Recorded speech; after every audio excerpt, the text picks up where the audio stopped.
Assalamualaikum warahmatullahi wabarakatuh. Sebelumnya, perkenalkan terlebih dahulu. Perkenalkan, nama saya Desa Stefani dari Teknologi Rekayasa Otomasi Angkatan 2023. Di sini saya bakal mempresentasikan mengenai Robotic Operational System atau ROS. Nah, kita next ke slide berikutnya ya, teman-teman. Jadi sebelum itu kita kenalan dulu apa itu ROS. ROS yaitu ROS Industrial Basic Developers Training Class adalah pelatihan dasar untuk belajar menggunakan ROS industrial, yaitu versi ROS atau Robotic Operating System yang digunakan di dunia industri. Dalam pelatihan ini, pekerja akan dikenalkan dengan cara kerja ROS seperti komunikasi antar bagian sistem yang terdiri dari node, topik, dan service. Kemudian serta bagaimana mengontrol robot industri melalui simulasi atau langsung pada robot nyata. Peserta juga akan belajar dasar pemrograman dengan Python atau C++, penggunaan sensor, dan perancangan gerakan robot. Tujuannya yaitu pelatihan ini agar peserta bisa membuat aplikasi robotik sederhana yang cocok untuk otomatisasi industri. Jadi tujuan dari ROS dan pengertian dari ROS seperti itu ya, teman-teman. Kita next ke. Nah, di sini ada beberapa sistem dari ROS. Yang pertama ada node. Jadi apa sih itu node? Node adalah unit pemrosesan terkecil dari ROS, yaitu semacam pemrograman kecil yang menjalankan suatu fungsi tertentu dalam sistem robot. Ciri-ciri node: yang pertama, ada setiap node biasanya melakukan satu tugas, misalnya membaca sensor, mengontrol motor. Kemudian, ciri yang kedua, node berkomunikasi dengan node lain lewat topics, services, atau action. Kemudian, ciri yang ketiga, node biasanya ditulis dalam Python atau C++. Jadi bahasa pemrograman yang digunakan antara Python atau C++. Kemudian kita next lagi ke slide selanjutnya, yaitu ada contoh dari node. Nah, di sini udah terpampang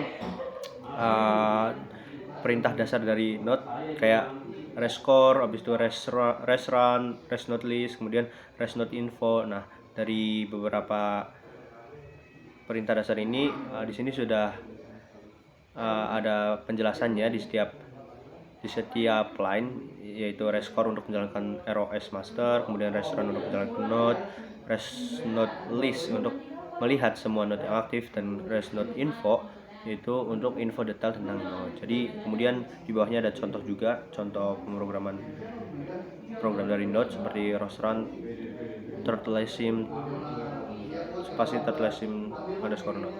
Kita next ke slide selanjutnya. Kemudian sistem yang kedua adalah ROS parameter. Nah, parameter ROS digunakan untuk menyimpan nilai konfigurasi yang dapat diakses oleh node.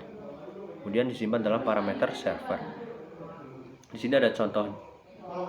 Sebelum contoh kita ada fungsinya dulu. Fungsi dari ROS parameter yaitu fungsi yang pertama menyiapkan data seperti kecepatan default, nama robot, batas PID, dan sebagainya. Kemudian yang fungsi kedua dapat dibaca, diubah, dan dihapus saat sistem berjalan. Kemudian fungsi yang ketiga umumnya digunakan dalam launch file atau langsung via terminal. Nah, di sini ada contohnya juga perintah dasar dari ROS parameter seperti ROS_param set untuk menyimpan nilai parameter, ROS_param_get untuk mengambil nilai parameter, ROS_param_list untuk menampilkan semua parameter, dan lain sebagainya. Kita next ke ROS topic. Nah, di sini ada sistem ROS topic. Jadi apa sih itu ROS topic? ROS topic adalah saluran komunikasi yang digunakan oleh node untuk mengirim atau publish dan menerima atau subscribe data secara asinkron. Nah, jadi di sini ada contoh dari ini ya, gambar skema dari topik, yaitu ada publisher, kemudian masuk, dan subscriber. Nah, di sini ada perintah dasar dari topik seperti rest topic list melihat semua topik aktif, rest topic echo melihat isi data topik, dan lain sebagainya. Di sini sudah tertera penjelasannya. Kemudian ada contohnya, contoh dari program topik yaitu rest topic echo /startle1/post. Seperti itu ya. Kita next ke. Nah, kemudian ada sistem services, ROS service. Pengertiannya adalah cara komunikasi antara node di ROS yang bersifat sinkron, atau satu node meminta atau request dan yang lain merespon atau response. Nah, di sini ada karakteristik dari service. Yang pertama, karakteristik yang pertama cocok untuk aksi yang berlangsung satu kali, misalnya reset posisi, ambil data spesifik. Kemudian karakteristik yang kedua mirip seperti fungsi dalam pemrograman.